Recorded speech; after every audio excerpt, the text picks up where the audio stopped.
जो एक कहानी बहुत अच्छी है जो जीवन को सीख देने वाली है। एक बार की बात है, किसी गांव में एक कारीगर रहता था जिसका एक लड़का था। कारीगर अपनी छोटी सी झोपड़ी में टोकरी बनाता था जिन्हें वह 20-20 रुपए में बेचा करता था। अब कारीगर बूढ़ा हो चुका था। उसने सोचा कि मैं अपने बेटे को यह टोकरी बनाने का काम सिखाता हूँ। लड़के से कहा कि तुम उसे सीख लो, मैंने तुम्हारे दादाजी से सीखा है, ये हमारी पीढ़ियों से चला आ रहा काम है। लड़का भी मान गया। टोकरी बनाने का काम सीखने को पिताजी ने लड़के को टोकरी बनाना सिखाया और उसे बाजार में बेचकर आने को कहा। लड़का टोकरी को लेकर बाजार गया और बेचकर आया ही था। पिताजी ने पूछा कि उदास क्यों हो। लड़का बोला कि मेरी बनाई हुई टोकरी केवल 10 रुपये में बिकी। पिताजी ने कहा चलो कोई बात नहीं, आज तुम्हें और अच्छी टोकरी बनाना सिखाता हूँ। पिताजी ने और अच्छी टोकरी बनाना सिखाई और उसे बाजार में बेचने को कहा।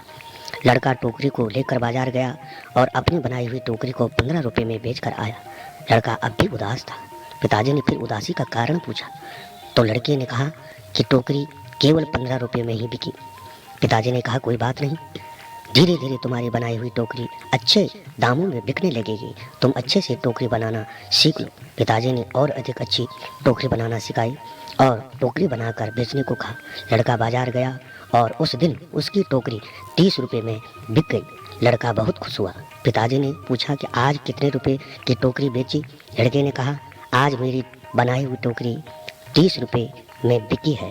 पिताजी ने यह सब सुनकर लड़के से कहा बहुत अच्छा, चलो आज तुम्हें ऐसी टोकरी बनाना सिखाऊंगा जो 40 रुपये में बिकी सके।